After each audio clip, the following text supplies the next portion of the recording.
Hai murid-murid, apa khabar semua? Cikgu harap murid-murid sihat. Bertemu lagi kita pada hari ini dalam sesi pembelajaran bersama Cikgu Mirani. Hari ini kita akan belajar satu lagi tajuk baharu, iaitu buku Scrap Kakak. Buku teks Bahasa Melayu, muka surat 128. Mari kita lihat dahulu standard pembelajaran pada hari ini. Standard pembelajaran pada hari ini ialah 5.3.1 memahami dan mengenal pasti jenis ayat mengikut konteks 1 Roman ayat penyata. Seterusnya, kita lihat objektif pembelajaran pada hari ini. Pada akhir pembelajaran, murid akan dapat 1. Mengetahui maksud ayat penyata. 2. Membina ayat penyata berdasarkan bahan. Mari kita lihat dahulu maksud ayat penyata dan contohnya. Ayat penyata ialah ayat yang diucapkan dengan maksud membuat satu pernyataan. Contoh 1. Pokok periuk kera ialah sejenis tumbuhan liar. 2. Kita perlu memelihara pokok periuk kera ini agar tidak pupus. Baiklah, sekarang murid diminta mendengar petikan yang dibaca oleh guru di dalam buku teks muka surat 128. Dengar dan fahamkan.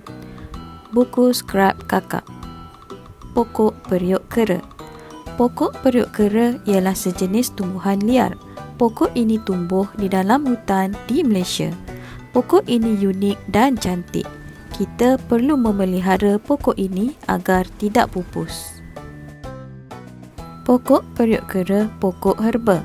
Mengikut petua orang-orang tua, pokok ini baik untuk kesihatan. Terdapat beberapa jenis periuk kera yang airnya boleh mengubati sakit mata. Akarnya pula dapat mengubati sakit lelah. Kelongsong periuk kera juga boleh dijadikan acuan untuk membuat lemang. Seterusnya, mari cikgu bimbing bagaimana membina ayat penyata berdasarkan bahan yang diberikan. Murid-murid diminta melihat gambar. Jadi, contoh ayat penyatanya ialah pokok periuk kera juga boleh mengubati sakit mata. Murid-murid diminta meneliti gambar seterusnya. Contoh ayat penyata ialah akar pokok periuk kera juga boleh mengubati sakit lelah. Dan seterusnya gambar yang ketiga.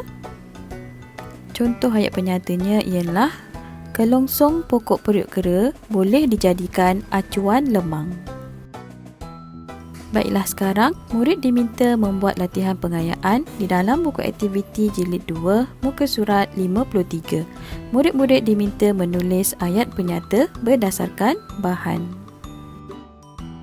Murid juga diminta membuat latihan pengayaan di dalam buku aktiviti jilid 2 muka surat 54. Murid-murid diminta menulis ayat penyata berdasarkan gambar.